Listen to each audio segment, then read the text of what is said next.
जय श्री राम। जस जस सुरसा बदनु पठावा, तासु धून कपि रूप दिखावा। सत जो जन तेहि आनन कीना, अति लघु रूप पवन सुत लीना। जैसे जैसे सुरसा मुख का विस्तार करती थी, हनुमान जी उसका दूना रूप दिखलाते थे। उसने 100 योजन अर्थात 400 कोस का मुख किया, तब हनुमान जी ने बहुत ही छोटा सा रूप धारण कर लिया। बदन पैठ पुनि बाहिर आवा, मागा बिदा ताहि सिरुनावा।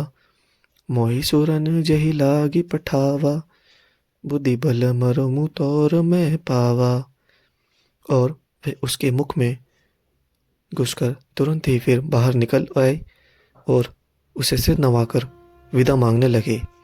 सुरसा ने कहा, मैंने तुम्हारे बुद्धि बल का भेद पा लिया, जिसके लिए देवताओं ने मुझे भेजा था।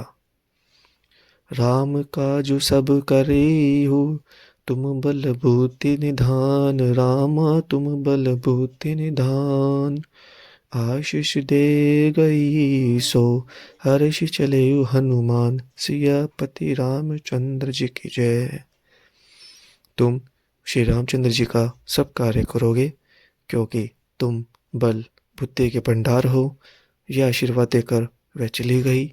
तब हनुमान जी हर्षित होकर चले। निशिचर एक सिंधु महु रहई, करी माया नभ के खग गयई। जीव जंतु चे गगन उड़ाई, जल बिलो कि तिन के परिछाई। समुद्र में एक राक्षसी रहती थी।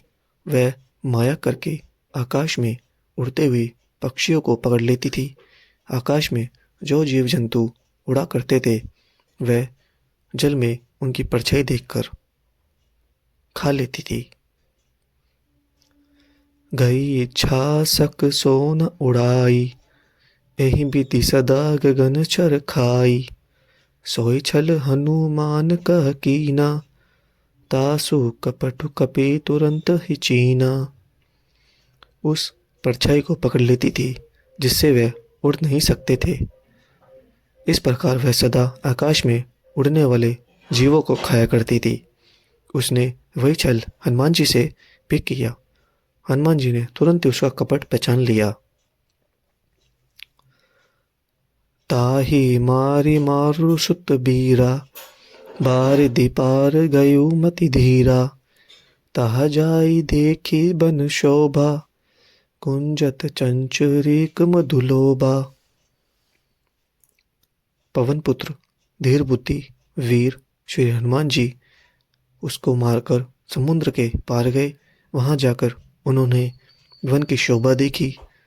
मधु पुष्परस के लोभ से भंवरे गुंजार कर रहे थे। आगे कल पढ़ेंगे। जय श्री राम।